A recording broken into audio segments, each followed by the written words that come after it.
Students. तो आगे हम कंटिन्यू करते हैं हमारे नेक्स्ट टॉपिक पर, that is the parliament's part to reorganise the states. इससे इस हेडिंग से हमको डायरेक्टली पता लगता है कि हम आर्टिकल 3 की बात करने वाले हैं, राइट। कि पार्लियामेंट के पास क्या अथॉरिटी है कि वो इंटरनल पॉलिटिकल मैप जो है, हमारा स्ट्रक्चर जो है, उसको किस तरह से रीऑर्गेनाइज कर सकती है, ऑल्टर कर सकती है और मॉडरेशन कर सकती है उसमें। आर्टिकल 3 ऑथराइजेज द पार्लियामेंट टू, ये फॉलोइंग फंक्शंस हैं कि ये जो चीज़ें हैं वो पार्लियामेंट कर सकती है, ये अथॉरिटी है उसके पास अंडर आर्टिकल 3। सबसे पहला, form a new state by the separation of territory from any state or by uniting two or more states or parts of states or by uniting any territory to a part of any state. यानी कि किसी भी union territory और state को किसी दूसरे union territory या state के साथ क्लब करके एक नया यूनियन टेरिटरी या फिर स्टेट भी वो बना सकती है। सेकंड, इंक्रीज कर सकती है एरिया किसी भी स्टेट का, डिमिनिश कर सकती है किसी भी एरिया का, किसी भी स्टेट का एरिया। फिर ऑल्टर कर सकती है जो इंटरनल बाउंड्रीज हैं किसी भी स्टेट की, जो अभी हमने देखा कि 1956 के रीऑर्गेनाइजेशन एक्ट के बाद से कितनी सारी स्टेट्स जो हैं लिंग्विस्टिक बेसिस पे उनकी बाउंड्रीज ऑल्टर हो रही हैं। फिर alter the name of any state, किसी भी स्टेट का नेम वो चेंज कर सकती है, जैसे हमने देखा उड़ीसा से ओडिशा कर दिया। फिर यूनियन टेरिटरी की बात करें तो पौंडीचेरी से पुडुचेरी कर दिया। ठीक है, इन सब ये सारी अथॉरिटीज जो पार्लियामेंट के पास है वो आर्टिकल 3 उसे देता है। ठीक है, however article 3 lays down to conditions in this regard. ये जो चेंजेस वो कर रहा है पार्लियामेंट, इसके ऊपर दो कंडीशंस हैं पार्लियामेंट के ऊपर। सबसे पहला, a bill contemplating the above changes can be introduced in the parliament only with the prior recommendation of the president। अब हमको पता है कोई भी ऑर्डिनरी लेजिस्लेशन या किसी भी ऑर्डिनरी बिल की जब हम बात करें तो उसको इंट्रोड्यूस करने से पहले हमको प्रेसिडेंट का प्रायर रिकमेंडेशन नहीं चाहिए होता। अंडर स्पेशल सब सर्कमस्टांसेस, कुछ स्पेशल केसेस ही ऐसे होते हैं जहाँ पे हमको प्रेसिडेंट का रिकमेंडेशन चाहिए होता है, और उन केसेस में से ये वाला केस एक है। यानी कि जब भी हमको अपनी जब भी पार्लियामेंट को आर्टिकल 3 की पावर इस्तेमाल करनी है और किसी भी स्टेट या यूनियन टेरिटरी का एरिया चेंज करना है या फिर उसका नाम चेंज करना है या आर्टिकल 3 का इन जनरल यूज़ करना है, तो उस बिल को इंट्रोड्यूस करने से पहले हाउस में पहले उसको प्रेसिडेंट को प्रायर रिकमेंडेशन के लिए भेजना पड़ेगा, और अगर प्रेसिडेंट ने रिकमेंड कर दिया तभी उस बिल को इंट्रोड्यूस कर सकते हैं पार्लियामेंट के अंदर। और दूसरा ये, before recommending the bill the president has to refer the same to the state legislature concern for expressing its views within a specified period. अब बात यह है कि जब हमने किसी पार्लियामेंट के किसी मेंबर ने जिसको ये बिल प्रपोज करना है, इंट्रोड्यूस करना है, उसने प्रेसिडेंट को भेज दिया। अब प्रेसिडेंट डायरेक्टली ही इसको रेकमेंड नहीं करेगा। प्रेसिडेंट देखेगा ये जो बिल है ये कौन से स्टेट को ऑल्टर कर रहा है, मॉडरेट कर रहा है। उस स्टेट की लेजिस्लेटिव असेंबली को ये वाला बिल भेजा जाएगा उससे बात करने के लिए, नेगोशिएशंस के लिए, और एक स्पेसिफाइड पीरियड में उसका आंसर का वेट करेगा प्रेसिडेंट। जैसे ही जो आंसर उसके पास आ जाता है फिर प्रेसिडेंट जो है सोच के फिर उसको रेकमेंड करेगा पार्लियामेंट को। बट जो स्टेट लेजिस्लेटिव असेंबली है, जो स्टेट लेजिस्लेचर है, इसका जो डिसीजन है वो बाइंडिंग नहीं है पार्लियामेंट के ऊपर। यानी कि बस एक ऑफिशियली कहने के लिए है कि स्टेट लेजिस्लेचर को भेजा है और उसके व्यूज़ एक्सप्रेस या उससे बात करने के लिए। अगर वो मना भी करता है स्टेट लेजिस्लेचर और पार्लियामेंट ने डिसाइड कर दिया कि हमको ये बिल पास करना ही है, तो स्टेट लेजिस्लेचर कुछ नहीं कर सकता। ठीक है, इसीलिए हम बोलते हैं Indian union is indestructible with destructible states. यानी कि जो यूनियन है वो तो इंडिस्ट्रक्टिबल है, बट स्टेट्स जो हैं वो डिस्ट्रक्टिबल हैं, और उनके कंसेंट के बिना भी पार्लियामेंट उनके स्टेट को, उनके टेरिटोरियल इंटेग्रिटी को तोड़ सकता है। ठीक है, further the power of parliament to form new states includes the power to form new state और union territory by uniting a part of any state और union territory to any other state और union territory. वो यही वाली बात है कि अगर पार्लियामेंट चाहे तो कोई नया स्टेट भी इंट्रोड्यूस कर सकता है। कैसे? किसी भी पुराने स्टेट या यूनियन टेरिटरी को किसी दूसरे स्टेट या यूनियन टेरिटरी के साथ मिला सकता है, जिससे कोई नया स्टेट या यूनियन टेरिटरी बने। तो सिंपल सी बात यह है कि union territory of a state plus कोई और union territory of a state gives rise to कोई नया union territory of a state. ये पार्लियामेंट के पास पावर है। द प्रेसिडेंट और the parliament is not bound by the views of the state legislature. यानी कि ये जो व्यूज़ हैं स्टेट लेजिस्लेचर के, जो वो देगा कि अगर उसके उसके स्टेट के ऊपर कोई चेंजेस हो रहे हैं, कोई ऑल्टरेशंस हो रहे हैं, कोई मॉडरेशंस हो रहे हैं, तो उसके व्यूज़ जो हैं वो बाइंडिंग नहीं है, are not bound by the state legislatures views. यानी कि स्टेट लेजिस्लेचर अगर मना भी कर रहा है कि मत करो चेंजेस, तब भी पार्लियामेंट चाहे तो वो चेंजेस कर सकता है, एंड में ईदर एक्सेप्ट और रिजेक्ट देम। यानी कि प्रेसिडेंट जो है और पार्लियामेंट जो है या तो एक्सेप्ट भी कर सकते हैं या रिजेक्ट भी कर सकते हैं स्टेट लेजिस्लेचर के views. Even if the views are received in time. हमने देखा था ना कि स्पेसिफाइड टाइम के अंदर उनको भेजना होता है। अगर स्पेसिफाइड टाइम के अंदर भी स्टेट लेजिस्लेचर ने मना करते हुए बोला, तब भी पार्लियामेंट के पास पावर है कि वो उसके व्यूज को रिजेक्ट कर सकता है या एक्सेप्ट कर सकता है। Further, it is not necessary to make a fresh reference to the state legislature every time an amendment to the bill is moved and accepted in a parliament. यानी कि फॉर एग्जाम्पल अगर हम बात कर रहे हैं कि हमको आंध्र प्रदेश का स्टेट जो है वो तोड़ के तेलंगाना का स्टेट बनाना है, तो सबसे पहले जब सबसे पहली बार उसको इंट्रोड्यूस किया तब प्रेसिडेंट के पास रिकमेंडेशन के लिए भेजा। अब प्रेसिडेंट ने जो स्टेट लेजिस्लेटिव असेंबली है आंध्र प्रदेश की, उससे बात करी। अब उस बिल के अंदर अगर दोबारा हमको कोई चेंजेस करना है, कोई मॉडरेशन करना है, कोई अमेंडमेंट करना है, तो बार बार वो स्टेट लेजिस्लेचर के पास नहीं भेजा जाएगा। सबसे पहली बार एक बार भेज दिया और बार बार उसको एवरी टाइम जब भी उसमें कोई अमेंडमेंट हम करेंगे बिल के अंदर, उसको बार बार नहीं भेजा जाएगा स्टेट लेजिस्लेचर के बाद। एक बार भेज दिया और वो पावर भी बाइंडिंग नहीं है स्टेट लेजिस्लेचर की ओवर द पार्लियामेंट। ठीक है। In case of a union territory, no reference need be made to the concerned legislature to ascertain its views, and Parliament can itself take any action as it deems fit. अब हमने देखा कि state legislature कम से कम ये अपने views तो express कर सकता है कि आप इसको एक्सेप्ट करो या रिजेक्ट करो, बट यूनियन टेरिटरी के पास तो ये पावर भी नहीं है। अगर कल को पार्लियामेंट चाहे कि दिल्ली का एरिया हमको डिमिनिश करना है या दिल्ली का एरिया हमको बढ़ाना है, तो उसके पास कंप्लीट पावर है कि वो बिना आम आदमी पार्टी को इन्फॉर्म करे डायरेक्टली कुछ भी डिसीजन ले सकती है, क्योंकि दिल्ली अभी एक फुल स्टेटहुड उसको नहीं मिला है, अभी वो यूनियन टेरिटरी है। और दिल्ली के अलावा और कोई भी जितनी भी यूनियन टेरिटरीज हैं, उनका एरिया डिमिनिश करना या उनका नाम चेंज करना या उनका एरिया इंक्रीज करना, कुछ भी करना, यानी कि आर्टिकल 3 के अंदर जो भी पावर्स हैं, अथॉरिटी है पार्लियामेंट के पास, उससे रिलेटेड किसी भी यूनियन टेरिटरी के अंदर कोई ऑल्टरेशन करने के लिए उसको उस यूनियन टेरिटरी के गवर्नमेंट से बात करने की या प्रायर नेगोशिएशन करने की कोई ज़रूरत नहीं है, वो खुद डायरेक्टली कर सकता है। It is thus clear that the Constitution authorizes the Parliament to form new states or alter the areas, boundaries, or names of the existing states without their consent. मतलब सीधा सीधा इसका ये कहने का मतलब है कि पार्लियामेंट के पास सारी पावर है कि वो कॉन्स्टिट्यूशन के हिसाब से किसी भी स्टेट के एरिया को, उसकी बाउंड्री के, उसके नाम को चेंज कर सकती है बिना उस स्टेट के कंसेंट के। यानी कि अगर वो स्टेट चाहे या ना चाहे, पार्लियामेंट की पावर सुप्रीम है, अगर वो चाहे तो उसका एरिया, बाउंड्री या नेम चेंज कर सकती है।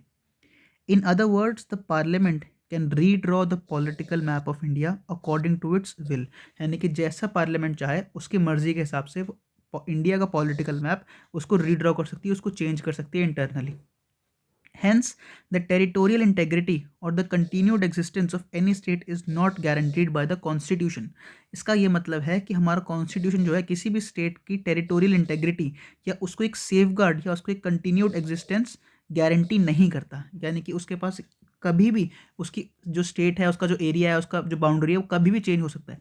ऐसा इंडिया के अंदर तो है बट अमेरिका के अंदर नहीं है। तभी हम बोलते हैं कि अमेरिका जो है वो it is indestructible union of indestructible states. यानी कि कल अगर कांग्रेस उठ के बोलती है, कांग्रेस यानी कि लोकसभा वहाँ की, अमेरिका का जो लोअर हाउस है उसको हम कांग्रेस बोलते हैं और अपर हाउस को सेनेट बोलते हैं। तो अगर क्या कहते हैं, लोअर हाउस जो है पार्लियामेंट का अमेरिका के अंदर कल उठ के बोलता है कि हमको जो है टेक्सास को उसका पार्ट नहीं रखना, यानी कि टेक्सास का एरिया हमको चेंज करना है, तो ये पॉसिबल नहीं है। अमेरिकन पार्लियामेंट के पास ये पावर नहीं है कि वो अपने किसी भी स्टेट के एरिया को मॉडरेशन कर दे या फिर उसको ऑल्टर कर दे, जैसा इंडिया के अंदर है। Therefore, India is rightly described as indestructible union of destructible states. इसलिए इंडिया को बिल्कुल सही बोला जाता है कि ये indestructible यूनियन है डिस्ट्रक्टिबल स्टेट्स का। यानी कि यूनियन गवर्नमेंट चाहे तो वो स्टेट्स को डिस्ट्रक्ट कर सकती है, तोड़ सकती है, बट अगर स्टेट्स चाहें तो वो यूनियन को तोड़ नहीं सकते।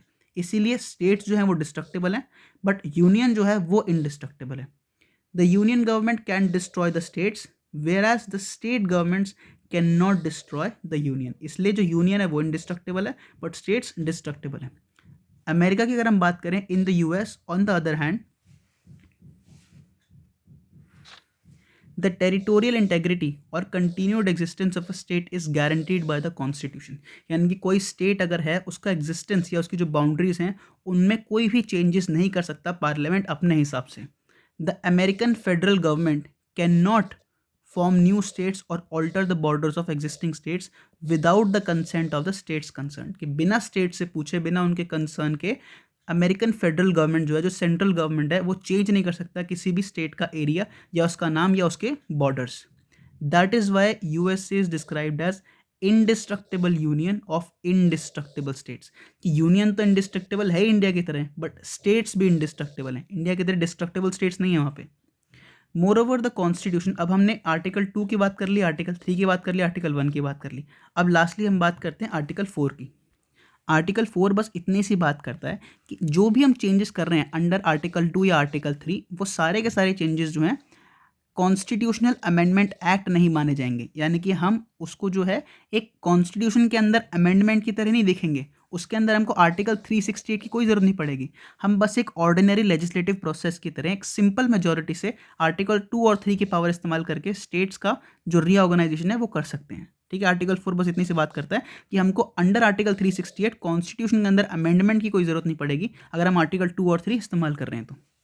ठीक है, the constitution itself declares that laws made for admission or establishment of new states, यानी कि आर्टिकल 2 की अगर हम बात कर रहे हैं, और जो फॉर्मेशन ऑफ न्यू स्टेट्स है और alteration of areas boundaries of और नेम्स ऑफ एग्जिस्टिंग स्टेट्स, यानी कि आर्टिकल 3 की अगर हम बात करें तो आर्टिकल 2 और आर्टिकल 3 के अंदर जो पावर्स हैं are not to be considered as amendments of the constitution under article 368। इसके लिए हम बात क्या करेंगे कि आर्टिकल 368 का कब हम इस्तेमाल करते हैं, वहाँ पे वो अथॉरिटी दे रखी है, वो पावर दे रखी है पार्लियामेंट को कि वो कॉन्स्टिट्यूशन को अमेंड कर सकता है। और आर्टिकल 2 और आर्टिकल 3 का जब भी पार्लियामेंट इस्तेमाल करे तो उसको हम एक अमेंडमेंट ऑफ द कॉन्स्टिट्यूशन की तरह नहीं देखेंगे, एक ऑर्डिनरी लेजिस्लेटिव प्रोसेस की तरह देखेंगे। This means that such laws can be passed by simple majority and by ordinary legislative process, और इसको हमको करने के लिए कोई स्पेशल प्रोविजन या कोई स्पेशल अमेंडमेंट की जरूरत नहीं पड़ेगी, एक सिंपल मेजोरिटी से एक नॉर्मल लेजिस्लेटिव प्रोसेस से हम इसको चेंजेस कर सकते हैं। Does the power of parliament to diminish the areas of state under Article 3 include also the power to cede Indian territory to foreign country? अब हमने देखा था कि आर्टिकल 3 की जब हम बात कर रहे थे उसमें हमने एक पॉइंट देखा था, diminish the area of any state. ठीक है, किसी भी एरिया जो है किसी भी स्टेट को उसको हम डिमिनिश कर सकते हैं। क्या इसका ये मतलब भी हम इंटरप्रेट करें कि इंडियन टेरिटरी में से अगर कोई ऐसी बॉर्डर स्टेट है, ठीक है कश्मीर है, तो और अगर चाइना के साथ लड़ाई हो रही है तो हम कहें चलो कोई बात नहीं, अगर इस पर लड़ाई हो रही है तो हम डायरेक्टली चाइना को ही दे देते हैं, या फिर कोई एक ये पार्ट है हम डायरेक्टली अगर पाकिस्तान से इस पर बहुत झगड़े हो रहे हैं तो हम डायरेक्टली ऐसे ही फ्री में जो है पाकिस्तान को ही दे देते हैं।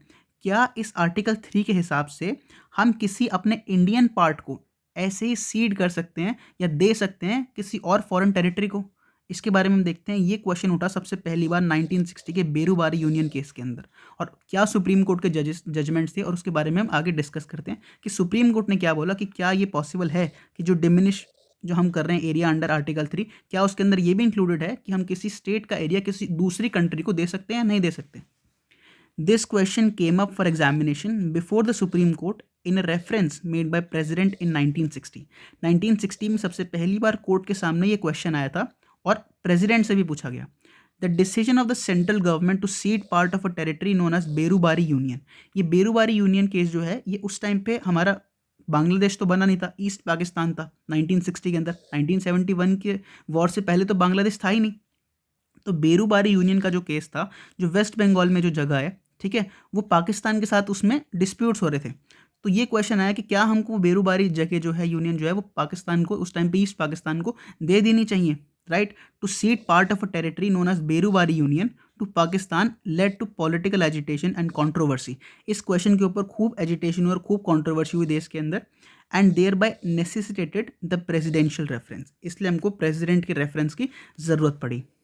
The supreme court held that the power of parliament, ध्यान से समझना, सुप्रीम कोर्ट ने क्या जजमेंट दिया कि जो पार्लियामेंट की पावर है to diminish the area of a state, यानी कि आर्टिकल 3 के अंदर जो अथॉरिटी दे रखी है पार्लियामेंट को, does not cover the cession of Indian territory to a foreign country. उसके अंदर सीधा सीधा सुप्रीम कोर्ट ने बोल दिया कि पार्लियामेंट के पास ये पावर नहीं है कि आप इंडियन टेरिटरी का कोई भी पार्ट डायरेक्टली सेशन के थ्रू या सीड कर दो किसी फॉरेन टेरिटरी को। किसी फॉरेन टेरिटरी को आप कोई इंडियन पोर्शन या इंडियन टेरिटरी नहीं दे सकते under article 3। Hence Indian territory can be ceded to a foreign state only by amending the constitution under article 368। अब ऐसा नहीं कि आप दे ही नहीं सकते, आप अंडर आर्टिकल 3 नहीं दे सकते। कि आप ये बोलो कि मुझे कॉन्स्टिट्यूशन के अंदर कोई अमेंडमेंट भी नहीं करना और नॉर्मल लेजिस्लेटिव प्रोसेस के थ्रू मैं एक कोई पोर्शन इंडियन टेरिटरी का किसी और कंट्री को दे दूं, तो ये पॉसिबल नहीं है। अगर आपको ऐसा कुछ करना है तो आपको पहले एक कॉन्स्टिट्यूशनल अमेंडमेंट एक्ट का या बिल का इंट्रोड्यूस करना पड़ेगा और अंडर आर्टिकल 368 अपनी पावर इस्तेमाल करनी पड़ेगी पहले कॉन्स्टिट्यूशन को अमेंड करने के लिए, फिर आप वो पार्ट जो है किसी फॉरेन टेरिटरी को दे सकते हो।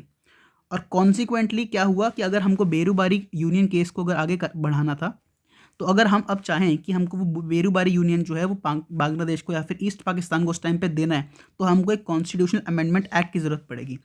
The 9th constitutional amendment act of 1960 was enacted to transfer the said territory to Pakistan. इस वजह से 9th कॉन्स्टिट्यूशनल अमेंडमेंट एक्ट आया 1960 का, जिसने क्या किया कि जो बेरूबारी यूनियन की जो जगह थी, वो सेट जो टेरिटरी थी जो बोली गई थी, वो पाकिस्तान को दे दी, ईस्ट पाकिस्तान में इंक्लूड कर दी। On the other hand the supreme court in 1969, अब क्या हुआ, ये तो उन्होंने 1960 में जजमेंट दिया था। 1969 में क्या सुप्रीम कोर्ट ने अपना जजमेंट दिया, rule that the settlement of boundary dispute, कि अगर भी किसी कोई लैंड बाउंड्री डिस्प्यूट हो जाता है इंडिया का किसी और देश के साथ, किसी और कंट्री के साथ, between India and another country does not require a constitutional amendment, कि अगर कोई लैंड बाउंड्री है उसके लिए आपको कॉन्स्टिट्यूशनल अमेंडमेंट की बाद में अब कोई ज़रूरत नहीं पड़ेगी। आप under normal circumstances ordinary legislative process के थ्रू भी उस लैंड बाउंड्री को या उस डिस्प्यूट को सेटल कर सकते हो। It can be done by executive action as it does not involve cession of Indian territory to a foreign country. आप उसको एक सिंपल एग्जीक्यूटिव एक्शन के थ्रू एग्जीक्यूट कर सकते हो। और इसमें क्योंकि क्या हुआ है कि हम उसमें सेशन नहीं कर रहे of Indian territory to foreign country, यानी कि हम जो है उसको दे नहीं रहे डायरेक्टली, कि जो फॉरेन कंट्री है उसने छीना नहीं है, हम अपनी मर्जी से अपनी विल से उसको दे रहे हैं। इस वजह से हमको किसी कॉन्स्टिट्यूशनल अमेंडमेंट एक्ट की या बिल की ज़रूरत नहीं है, अगर हम चाहें कि किसी लैंड बाउंड्री डिस्प्यूट को अगर हमको सॉल्व करना है तो।